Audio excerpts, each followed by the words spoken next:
2012 সালের 24 মার্চ প্রধানমন্ত্রী শেখ হাসিনা প্রায় 6,000 কোটি টাকা ব্যয়ে দেশের বৃহত্তম ফেঞ্চুগঞ্জের শাহজালাল ফার্টিলাইজার ফ্যাক্টরির নির্মাণ কাজের উদ্বোধন করেন। এরপর থেকেই দ্রুতগতিতে চলতে থাকে কাজ। 38 মাস মেয়াদের মধ্যে ইতিমধ্যে 32 মাস অতিবাহিত হয়েছে। নির্মাণ কাজ শেষ হয়েছে প্রায় 92 ভাগ। তো আমাদের কাজ দ্রুত গতিতে এগিয়ে যাচ্ছে।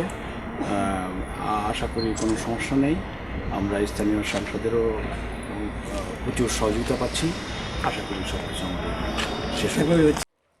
কারখানাটি চালু হলে 6 লাখ মেট্রিক টন সার উৎপাদন সম্ভব হবে। ফলে দেশে সারের চাহিদা পূরণের পাশাপাশি বিদেশ থেকে সার আমদানির প্রয়োজন হবে না।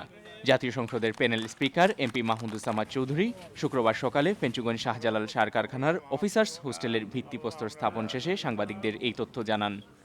আমরা কিন্তু মূলত এনজিএফএফ সার কারখানার যে গ্যাস ওইটাই ব্যবহার করে আমরা কিন্তু শাহজালাল ফার্টিলাইজার ফ্যাক্টরি চালাবো এবং এখান থেকে 6 লক্ষ মেট্রিক টন সার পাবো।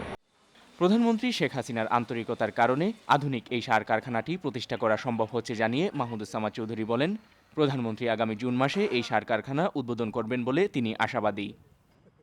এবং এটার মূল টার্গেট ছিল 32 থেকে 36 মাসের ভিতরে করে ফেলার জন্য। ইতিমধ্যে আমাদের 32 মাস হয়েছে এবং মাননীয় প্রধানমন্ত্রী আমরা খুবই আশাবাদী 100% মোটামুটি যে আগামী জুন 30 তারিখের ভিতরে এসে শাহজালাল ফার্টিলাইজার ফ্যাক্টরি উনি উদ্বোধন করবেন।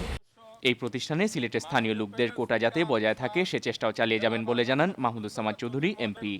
ভিত্তিপ্রস্তর অনুষ্ঠানে অন্যদের মধ্যে বক্তব্য রাখেন উপজেলা আওয়ামী লীগের সভাপতি শওকত আলী, সাধারণ সম্পাদক আব্দুল বাসিত টুটুল, ফ্যাক্টরির জেনারেল ম্যানেজার কাজী রুহুল আমিন সহ আরও অনেকে।